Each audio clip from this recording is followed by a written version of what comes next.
أعوذ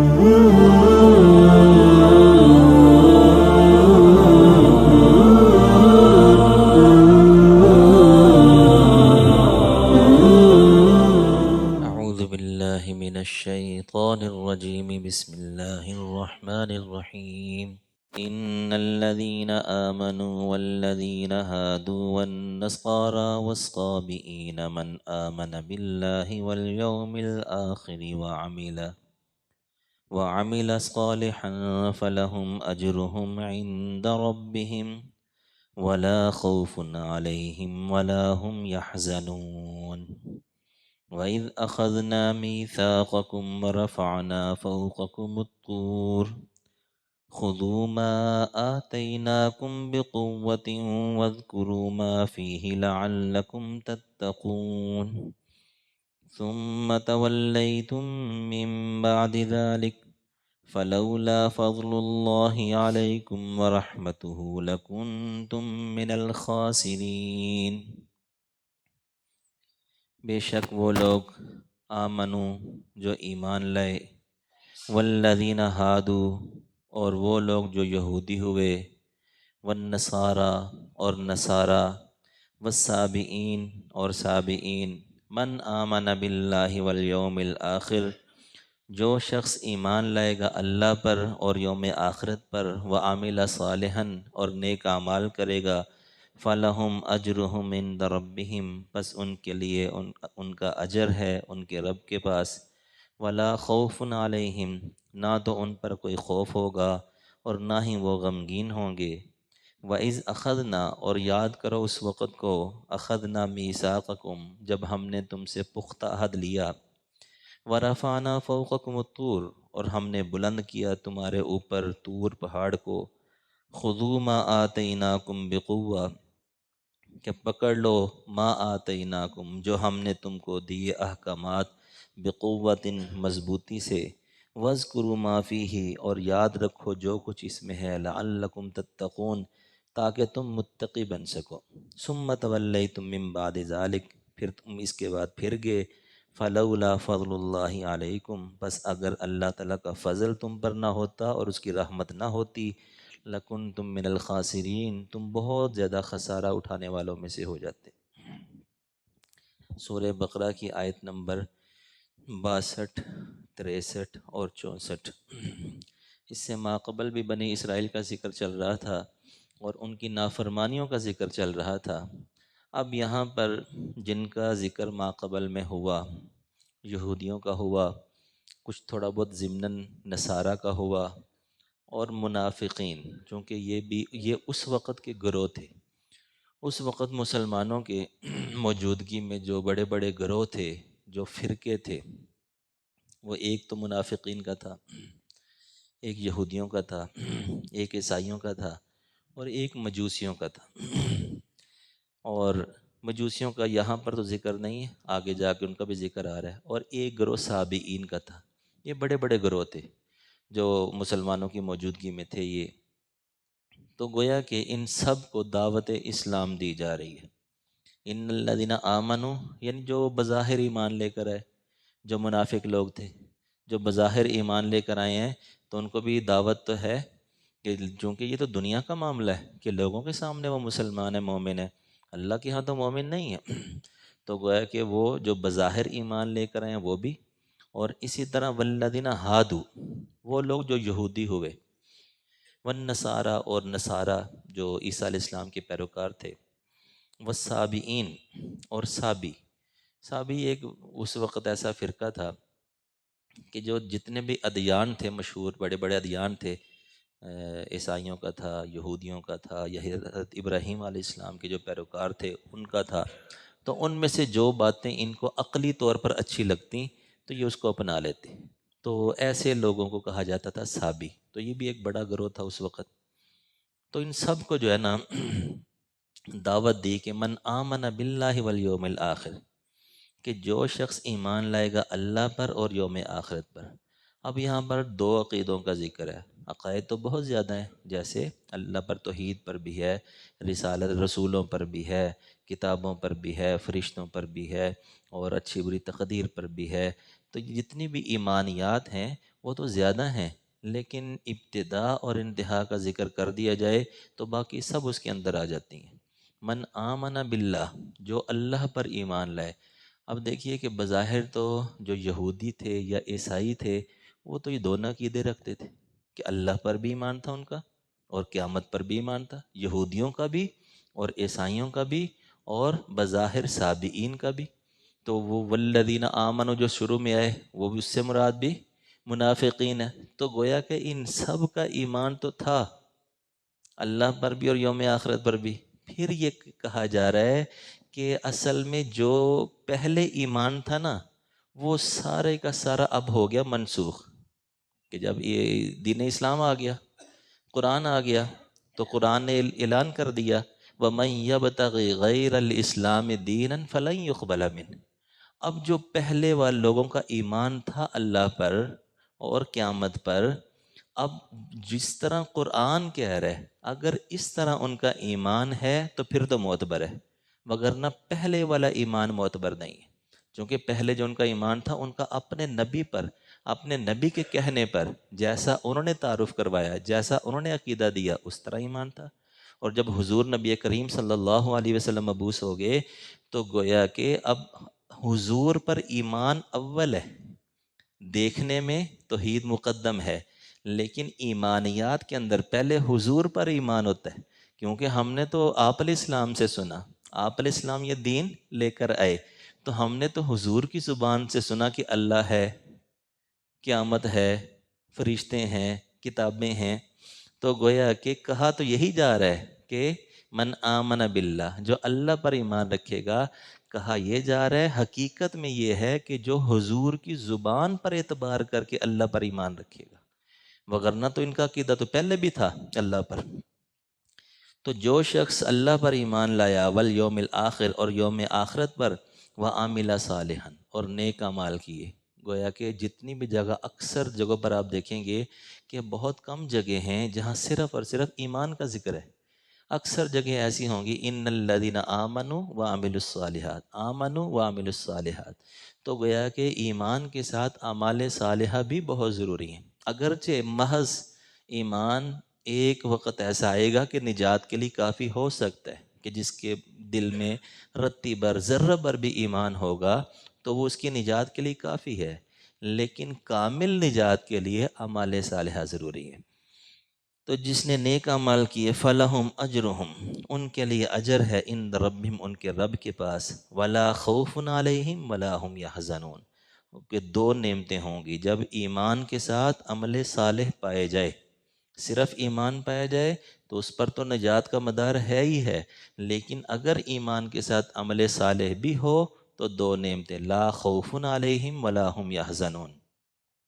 خوف ہوتا ہے کہ کسی چیز کا مستقبل کا جو ہوتا ہے ڈر، اس کو خوف کہتے ہیں، اور غم ماضی کی کوئی چیز چھوٹ جائے اس کو غم کہتے ہیں، موجودہ جو ہو، موجودہ جو وقت گزر رہا ہو اس میں کوئی مصیبت پیش آ جائے اس کو غم کہتے ہیں، اور جو مستقبل کا کوئی خدشہ ہوتا ہے اس کو ڈر کہتے ہیں۔ تو یہ دو ہی ایسی چیزیں ہوتی ہیں جس میں لوگ اپنا وقت گزار رہے ہوتے ہیں، غمگین بھی ہوتے ہیں اور ڈرے ہوئے بھی ہوتے ہیں۔ غمگین کیا ہے کہ کوئی نہ کوئی مصیبت آئی ہی رہتی ہے، کوئی نہ کوئی آزمائش آئی ہی رہتی ہے، تو گویا کہ ایک تو غم کی حالت میں وقت گزار رہے ہوتے ہیں، اور دوسرا کیا خدشہ ہوتا ہے، جن کے پاس جتنا زیادہ مال اور اولاد اور جائیداد ہوگی اتنے ہی ان کے اوپر ڈر بھی زیادہ ہوتے ہیں کہ فلاں کے ساتھ ایسا نہ ہو جائے، جائیداد ایسا نہ ہو جائے، زمین خریدی ایسا نہ ہو جائے، کاروبار میں انویسٹ کی ایسا نہ ہو جائے۔ تو گویا کہ یہ دو حالتیں ہوتی ہیں جس میں بندہ اپنا وقت گزار رہا ہوتا ہے۔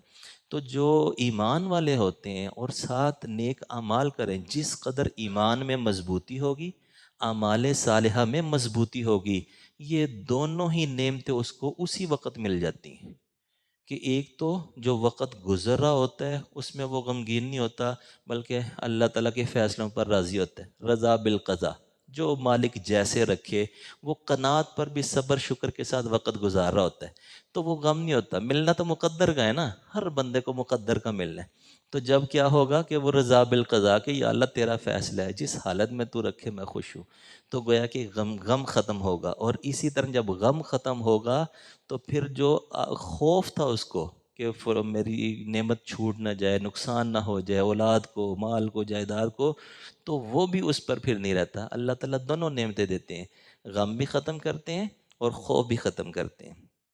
تو یہ اللہ تعالیٰ ان کو دنیا میں بھی یہ نعمتیں دے گا اور آخرت میں تو پھر دے گا ہی، کہ لا خوف علیہم ولا هم یحزنون، نہ تو ان پر کوئی خوف ہوگا اور نہ ہی وہ غمگین ہوں گے۔ وَإِذْ أَخَذْنَا مِيثَاقَكُمْ، اور یاد کرو اس وقت کو کہ جب ہم نے تم سے پختہ عہد لیا۔ اب پختہ عہد بنی اسرائیل سے یہی تھا کہ آخری نبی آئیں گے تو تم ایمان لے کر آؤ گے، لَتُؤْمِنُنَّ بِهِ وَلَتَنْصُرُنَّ، کہ ایک تورات کے اندر آپ علیہ السلام کے اوصاف موجود ہیں، تو تم ان پر ایمان لے کر آؤ گے۔ یہ تھا پختہ عہد۔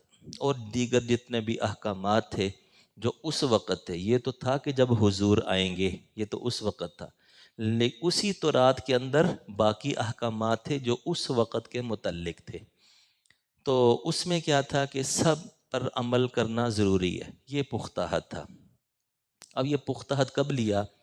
کہ پچھلی آیات کے اندر جیسے واقعہ گزرا ہے کہ جب تورات ملی تو موسیٰ علیہ السلام لے کر آئے، تو انہوں نے کہا کہ یہ اللہ نے کتاب دی ہے، اس پر عمل کرنا ہے۔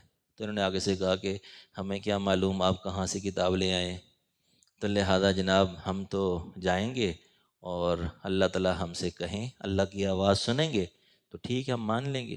تو انہوں نے 70 بندوں کو منتخب کیا اور لے گئے کوہ طور۔ وہاں پر آواز آ گئی، غائبانہ آواز آ گئی کہ یہ اللہ کی طرف سے کتاب ہے، اس پر عمل کرو۔ تو انہوں نے کہا کہ ہمیں کیا معلوم یہ اللہ کی آواز ہے، تو لہٰذا ہم دیکھیں گے تو پھر یقین کریں گے۔ تو اس پر پھر اللہ کی پکڑ آئی اور سارے کے سارے ہلاک ہو گئے۔ اب جو ہے نا پھر موسیٰ علیہ السلام نے دعا کی کہ یا اللہ یہ تو میں 70 بندے سردار لے کر آیا تھا، یہ مارے گئے تو میں قوم کو کیا منہ دکھلاؤں گا، وہ تو پہلے جٹلا رہی ہے اور جٹلا دے گی۔ تو ان کی دعا کی برکت سے وہ 70 کے 70 زندہ ہو گئے۔ تو اب انہوں نے کہا کہ ہمیں یقین آ گیا کہ واقعی یہ اللہ کی طرف سے ہے۔ وہاں سے عہد کیا اور اپنے بندوں کے پاس آئے اور اپنے بندوں کے پاس آ کر کہنے لگے کہ ہاں ہاں بالکل آواز آئی تھی کہ اللہ نے کہا تھا کہ یہ میری طرف سے کتاب ہے، تم نے اس پر عمل کرنا ہے۔ تو ساتھ کہنے لگے کہ آگے یہ بھی اللہ نے کہا تھا کہ اس پر عمل کرنا ہے جتنا تم سے آسانی سے ہو سکے۔ اب یہ حالانکہ اللہ تعالیٰ نے کہا ہی نہیں تھا، جو آواز من جانب اللہ، اللہ نے فرشتوں کے ذریعے سے کہلوائی ہوگی یا جو بھی اس کی صورت ہوگی، تو اتنا ہی تھا کہ یہ میری طرف سے کتاب ہے، اللہ تعالیٰ کی کتاب ہے، اس پر عمل کرو۔ تو ایسے بدبخت تھے، ایسے بگڑے ہوئے تھے ان کے مزاج، تو پھر ابھی موت سے اٹھ کر آئے ہیں۔ اب بندہ مر کے اٹھ کے آئے تو بندے کو ویسے ہی یقین آ جاتا ہے۔ تو وہاں آ کے قوم کو کہہ رہے ہیں کہ اللہ نے یہ بھی کہا ہے کہ جتنا آسانی سے عمل کر لینا۔ تو اب کیا کہ اس کے بعد یہ واقعہ پیش آیا کہ قوم کو اور جرت مل گئی، تو بدعمل تو پہلے ہی تھی، تو اب اللہ تعالیٰ نے کوہ طور پہاڑ کو ان کے سروں کے اوپر کر دیا کہ عمل کرتے ہو کہ نہیں۔ تو انہوں نے کہا یا اللہ ہم عمل کریں گے۔ پھر سب کو یقین آ گیا کہ نہیں ہم عمل کریں گے، تو اللہ تعالیٰ نے پہاڑ کو پیچھے کر دیا، ان کے اوپر گرایا نہیں۔ تو اس کا ذکر ہے یہاں پر وَرَفَعْنَا فَوْقَكُمُ الطُّورَ، کہ ہم نے تمہارے سروں پر کوہ طور کو بلند کیا۔ خُذُوا مَا آتَيْنَاكُمْ بِقُوَّةٍ، کہ مضبوطی سے پکڑو جتنے احکام اس میں ہیں۔ اب یہاں پر ایک مسئلہ یہ ہے کہ دین میں جبر ہے کہ نہیں، لا اکراہ فی الدین، کہ دین میں تو جبر نہیں ہوتا، کسی بھی دین میں جبر نہیں ہوتا، ہمارے دین میں بھی جبر نہیں ہے، تو یہ تو جبر کیا جا رہا ہے۔ تو دیکھیے کہ دو چیزیں ہوتی ہیں، ایک ہے کہ دین قبول کرنے کے بعد جو احکامات ہیں ان پر جبر ہے کہ نہیں، اور ایک ہے کہ ایک بندہ کافر ہے، مسلمان ہی نہیں ہے، تو اب اس کو اسلام لانے پر مجبور کیا جائے گا کہ نہیں۔ یہ جو لا اکراہ فی الدین ہے، اس کا مطلب ہے کہ کسی کو اسلام لانے پر مجبور نہیں کیا جائے گا۔ جس طرح کہ میں نے شروع میں کہا نا کہ کچھ لوگ یہودی ہو گئے تھے، تو اس وقت بعض مسلمانوں نے کہا کہ یا رسول اللہ پہلے تو ہم مشرک تھے، تو ہم سے اچھا دین یہودیوں کا تھا، تو ہم نے اپنے بچوں کو یہودی بنا دیا، اب تو اس سے بھی اچھا دین دین اسلام آ چکا ہے، تو آپ ہمیں اجازت دیں کہ ہم اپنے بچوں کو زبردستی اسلام میں داخل کر لیں۔ تو اس وقت یہ آیت مبارکہ نازل ہوئی، لا اکراہ فی الدین، کسی کو زبردستی اسلام میں داخل نہیں کر سکتے۔ تو گویا کہ کسی کو زبردستی نہیں کریں گے، ہاں اگر کوئی مسلمان ہو گیا تو پھر شریعت خود کہتی ہے کہ اب جبر ہے، جیسا کہ احادیث سے پتہ چلتا ہے، آپ صلی اللہ علیہ وسلم کے اسوہ حسنہ سے پتہ چلتا ہے کہ جیسے ایک موقع پر آپ علیہ السلام نے فرمایا، جس کا مفہوم یہ ہے کہ جو لوگ جماعت میں حاضر نہیں ہوتے، نماز پڑھتے تھے لوگ، آپ نے فرمایا جو لوگ گھروں میں نماز پڑھ لیتے ہیں تو میرا دل چاہتا ہے کہ میں جاؤں اور ان کے گھروں کو جلا دوں۔ اب یہ گھروں کو جلانا کیا تھا؟ یہ جبر ہی ہے۔ اسی طرح دیگر احکامات جتنے بھی سزائیں ہیں صحابہ کرام کے دور میں، بعض صحابہ کرام پر جو حدود جاری کی گئیں، تو یہ کیا تھا؟ یہ جبر ہے۔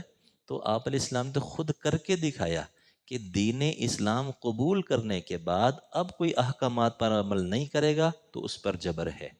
البتہ اگر کوئی دین اسلام قبول ہی نہ کرے تو اس کو زبردستی اسلام میں داخل نہیں کر سکتے۔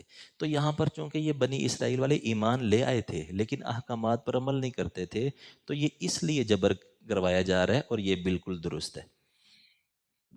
خذوا ما آتیناکم، تو تم مضبوطی سے تھام لو جو ہم نے تمہیں دیا، بقوت، مضبوطی کے ساتھ، وذکروا ما فیہ، اور یاد رکھو جو کچھ اس میں ہے، لعلکم تتقون، تاکہ تم متقی بن سکو۔